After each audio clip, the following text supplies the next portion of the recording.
ദൈവം ഉണ്ടെന്ന് സ്ഥാപിക്കുന്നതിന് വേണ്ടിയിട്ട് ഈ ഖുറാനിൽ പറഞ്ഞ രീതിയിലുള്ള ദൈവം ഉണ്ടെന്ന് സ്ഥാപിക്കുന്നതിന് വേണ്ടിയിട്ടായിരിക്കും നമ്മുടെ പ്രിയപ്പെട്ട സുഹൃത്ത് ഡോക്ടർ അബ്ദുള്ള ബാസിൽ CP കഴിഞ്ഞ ദിവസം കോഴിക്കോട് ബീച്ചിലൂടെ പല ആൾക്കാരുമായിട്ട് ആർഗ്യുമെൻറ്റ് സംവാദമൊക്കെ ആയിട്ട് നടത്തി പോകുന്നത് കണ്ടു. അപ്പം അദ്ദേഹം ഉന്നയിക്കുന്ന പ്രധാനപ്പെട്ട ആർഗ്യുമെൻറ്റ്, ബീച്ചിൽ ഉന്നയിച്ച പ്രധാനപ്പെട്ട ദൈവത്തെ സംബന്ധിച്ച്, ദൈവം ഉണ്ടെന്ന് തെളിയിക്കുന്നതിനെ സംബന്ധിച്ച് വെച്ച പ്രധാനപ്പെട്ട ആർഗ്യുമെന്റ് നമുക്കൊന്ന് കാണാം. അങ്ങനെ എന്ന് വെച്ചാൽ എല്ലാത്തിനും സൃഷ്ടിച്ചൊരു പടച്ചോനുണ്ട്. നിങ്ങളിപ്പോ വിളിച്ചു പോയ ആ പടച്ചോനുണ്ടല്ലോ, ആ പടച്ചോനെ കുറിച്ചാണ് നമ്മൾ ശരിക്കും ദൈവം എന്ന് പറയുന്നത്. ആ ദൈവത്തിന്റെ ഒരു ബേസിക് ക്യാരക്ടറിസ്റ്റിക് ആയിട്ട് പ്രധാനമായിട്ടും പറയുന്നത് വെച്ചാൽ ആ ദൈവം പ്രപഞ്ചത്തിന് പുറത്താണ്. അപ്പോൾ ശരിക്കും സയൻസ് എന്ത് പഠിക്കാനുള്ളതാ? നമ്മളെ പ്രപഞ്ചത്തിന് ഉള്ളിലുള്ളതിനെ കുറിച്ച് പഠിക്കാനുള്ളതാണ്. അപ്പോൾ നിങ്ങൾ ശരിക്കും സയൻസ് കൊണ്ട് ദൈവത്തെ തെളിയിച്ചിട്ടില്ലല്ലോ എന്ന് പറയുമ്പോൾ ശരിക്കും നിങ്ങൾ എന്താ പറയുന്നത്? ഈ പ്രപഞ്ചത്തിന് ഉള്ളിലുള്ളതിനെ കുറിച്ച്, അതായത് മെറ്റീരിയൽ വേൾഡിനെ കുറിച്ച് പഠിക്കാനുള്ള സയൻസ് കൊണ്ട് മെറ്റീരിയൽ വേൾഡിന്റെ പുറത്തുള്ള ദൈവത്തെ തെളിയിച്ചിട്ടില്ലല്ലോ. അപ്പൊ അതിലെന്തോ ഒരു പ്രശ്നമില്ലേ? ഭൗതിക ലോകത്തിന് പുറത്ത് ദൈവം ഉണ്ടെന്ന് പറയുന്നു. ഈ ഭൗതിക ലോകത്തിന് പുറത്ത് ദൈവം ഉണ്ടെന്ന് ഇവരെങ്ങനെ അറിഞ്ഞത്? ഭൗതിക ലോകത്തിന് പുറത്തൊരു ദൈവം ഉണ്ടെങ്കിൽ ഈ ദൈവമുണ്ട് എന്ന് ഇവർക്ക് അറിഞ്ഞതിൻ്റെ സോഴ്സ് എന്താണ്? സയൻറ്റിഫിക്കായിട്ട് തെളിയിക്കപ്പെട്ടതാണോ, അതോ ഇനിയിപ്പോൾ ഏതെങ്കിലും ഗ്രന്ഥത്തിൽ പറഞ്ഞതാണോ, അതോ ഇവർക്ക് സ്വയം തോന്നിയതാണോ? അതിനെക്കുറിച്ച് അറിയണമല്ലോ. അപ്പോൾ അതൊരു ഉത്തരം കിട്ടാത്തൊരു ചോദ്യമാണ്. ഭൗതിക ലോകത്തിന് പുറത്ത് ആണ് ദൈവം സ്ഥിതി ചെയ്യുന്നതെന്നുള്ള ഒരു അവകാശവാദം. അപ്പോൾ ഈ അവകാശവാദം പറയുന്ന ആൾക്കാർ പറയണം, ഇവർക്ക് എങ്ങനെയാണ് അങ്ങനെ ഒരു പ്രപഞ്ചാതീതനായിട്ടുള്ളൊരു ശക്തി പ്രപഞ്ചത്തിന് പുറത്ത് നിലനിൽക്കുന്നുണ്ടെന്നുള്ളതിനുള്ള തെളിവ്. ആ തെളിവ് പറഞ്ഞു കഴിഞ്ഞാൽ നമുക്ക് അതിനെക്കുറിച്ചുള്ള ഒരു വിവരം കിട്ടും. അപ്പോൾ ആ തെളിവ് പറയാത്തടത്തോളം കാലം അതൊരു അവകാശവാദം മാത്രമായിട്ട് നിലനിൽക്കും. ഇവിടെ അദ്ദേഹം പറയുന്നത് ദൈവം മെറ്റീരിയൽ വേൾഡിന് പുറത്താണെന്നാണ്. ഈ മെറ്റീരിയൽ വേൾഡ് എന്ന് പറയുമ്പോൾ നമ്മുടെ ഈ പ്രപഞ്ചത്തിൻ്റെ പുറത്താണെന്നാണ് പുള്ളി പറയുന്നത്. പുറത്ത്, അകത്ത് എന്നൊക്കെ നമ്മൾ പ്രയോഗിക്കുന്നത് സ്പേസുമായിട്ട് ബന്ധപ്പെട്ടാണ്. സ്പേസ് ടൈമുമായിട്ടും ഒക്കെ ബന്ധമുണ്ട്, അതിന് സ്ഥലവുമായിട്ടും കാലവുമായിട്ടൊക്കെ ബന്ധമുണ്ട്. അപ്പോൾ ഈ സ്പേസുമായിട്ട് ബന്ധപ്പെട്ട് അകത്ത് പുറത്ത് എന്ന പ്രയോഗം തന്നെ പ്രയോഗിക്കുമ്പോൾ തന്നെ അദ്ദേഹത്തിൻ്റെ വാദം പൊളിയും. കാരണം അകത്ത് പുറത്ത് എന്ന് പറയുന്നത് നമ്മൾ പ്രപഞ്ചത്തിന് പുറത്ത് എന്ന് പറയുമ്പോൾ തന്നെ പ്രപഞ്ചത്തിന് പുറത്തുനിന്ന് അങ്ങനെ നമുക്ക് സങ്കല്പിക്കാൻ കഴിയില്ല. കാരണം അത് സ്പേസുമായിട്ട് ബന്ധപ്പെട്ടൊരു കാര്യമായതുകൊണ്ട് അങ്ങനത്തെ ഒരു വാദം തന്നെ അത് ഒരു വികടവാദമാണ്.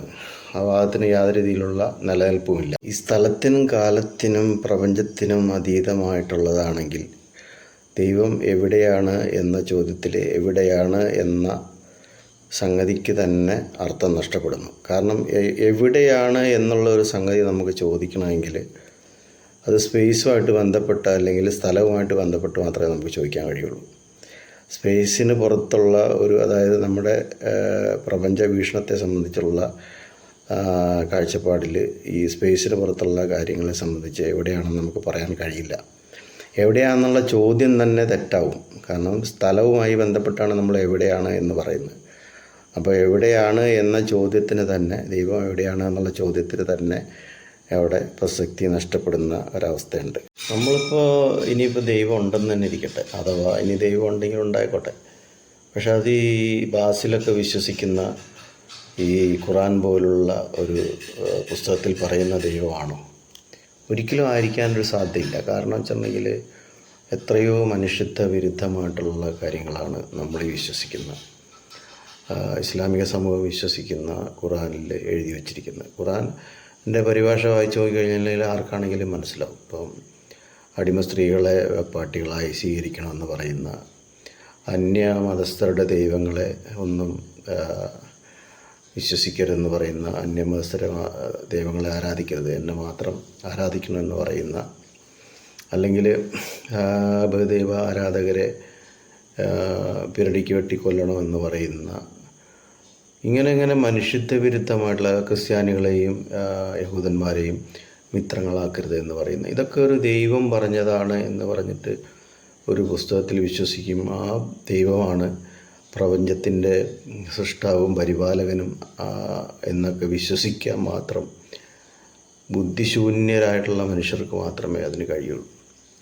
അപ്പോൾ ഈ ദൈവത്തെക്കുറിച്ച് പറഞ്ഞു വരുന്ന ആൾക്കാർ ഈ ദൈവത്തിൻ്റെ പ്രപഞ്ചത്തിൻ്റെ സൃഷ്ടാവ് അല്ലെങ്കിൽ ഈ അണ്ടകടാഹങ്ങളും ഈ നക്ഷത്ര സമൂഹങ്ങളെയൊക്കെ കൃത്യമായി സംരക്ഷിക്കുകയും പരിപാലിക്കുകയും കൃത്യമായി ചലിപ്പിക്കുകയും ചെയ്യുന്നവരൊക്കെ എന്ന് പറയുന്ന ആളുകളുടെ ദൈവത്തിൻ്റെ നിലവാരം അവർ വിശ്വസിക്കുന്ന പുസ്തകങ്ങളിൽ അവർ ദൈവത്തെക്കുറിച്ച് പറഞ്ഞിരിക്കുന്ന കാര്യങ്ങൾ വായിക്കുമ്പോഴാണ് പ്രപഞ്ച സൃഷ്ടാവായിട്ടുള്ള ഒരു ദൈവം, അവരവതരിപ്പിക്കുന്ന ദൈവവും പ്രപഞ്ച സൃഷ്ടാവായിട്ടുള്ള ദൈവവും തമ്മിലുള്ള അന്തരം നമുക്ക് മനസ്സിലാകുന്നു. അപ്പോൾ ഇവരുടെയൊക്കെ പുസ്തകങ്ങളിൽ പറഞ്ഞിരിക്കുന്ന ദൈവം എന്ന് പറയുന്നത് ഒരു കാരണവശാലും ഇത്ര നിലവാരം കുറഞ്ഞ ഒരു ദൈവം ആയിരിക്കാനുള്ള ഇത്ര നിലവാരം കുറഞ്ഞ ഒരു ഈ പുസ്തകത്തിൽ പറഞ്ഞ രീതിയിലുള്ള നിലവാരമില്ലാത്തൊരു ദൈവം ആയിരിക്കില്ല ഇത്ര ഭയങ്കര കോംപ്ലിക്കേറ്റഡായിട്ടുള്ള ഈ പ്രപഞ്ചത്തെ സൃഷ്ടിച്ചിട്ടുണ്ടാവുക. കാരണം ഈ 5ാം ക്ലാസ്സിലെ കുട്ടികളെ ക്കാൾ താഴെ നിലവാരമുള്ള ഇത് വായിച്ച് നോക്കിക്കഴിഞ്ഞാൽ കംപ്ലീറ്റ് എന്താ പറയുക, സത്യം പറഞ്ഞു കഴിഞ്ഞാൽ ഇത്രയ്ക്ക് കോമഡി ആയിട്ടുള്ള പുസ്തകം. അപ്പോൾ എന്താ പറയുക, ഒരു തറ നിലവാരത്തിലുള്ള പുസ്തകം എന്ന് മാത്രമേ ഇതിനൊക്കെ പറയാൻ പറ്റുള്ളൂ. ഞാനിപ്പോൾ ഖുറാനെക്കുറിച്ച് മാത്രമല്ല പറയുന്നത്, ഇങ്ങനെയുള്ള മതഗ്രന്ഥങ്ങളെന്ന് പറയുന്ന വിശ്വസിക്കുന്ന ആൾക്കാരൊക്കെ യഥാർത്ഥത്തിൽ അന്ന് ശരിയായ രീതിയിലുള്ള ഒരു വിമർശനാത്മക ബുദ്ധിയോടുകൂടി വായിച്ച് നോക്കിക്കഴിഞ്ഞാൽ അവർക്ക് മനസ്സിലാവും ഈ സാധനത്തിൻ്റെ അകത്തൊരു കഴമ്പില്ല എന്നുള്ളത്. അപ്പോൾ അതൊക്കെ മറച്ചു വെച്ചുകൊണ്ട് ഇങ്ങനെയുള്ള കാര്യങ്ങൾ, അതായത് ഇപ്പോൾ ഈ മനുഷ്യത്വ വിരുദ്ധവും ജനാധിപത്യ വിരുദ്ധവുമായിട്ടുള്ള കാര്യങ്ങളൊക്കെ ഈ പഴയ കാലത്തെ പുസ്തകങ്ങളിലുള്ളത് മറച്ചു വെച്ചുകൊണ്ട് ആധുനിക സയൻസ് കണ്ടെത്തിയ ബിഗ് ബാങ്, അതുപോലെ സ്പേസ്, ടൈം, ഇങ്ങനെയുള്ള കാര്യങ്ങളൊക്കെ പറഞ്ഞുകൊണ്ട് ദൈവമുണ്ടെന്ന് സ്ഥാപിക്കാൻ നടക്കുന്ന എത്രത്തോളം ലജ്ജാകരമായിട്ടുള്ള ഒരു കാര്യമാണ്, എത്രത്തോളം സമൂഹത്തിന് ചെയ്യുന്ന ദോഷമാണെന്നുള്ളത് ഇങ്ങനെയുള്ള ആൾക്കാർ തിരിച്ചറിയുന്നില്ല എന്നുള്ളതാണ് ഒരു ഖേദകരമായൊരു കാര്യം.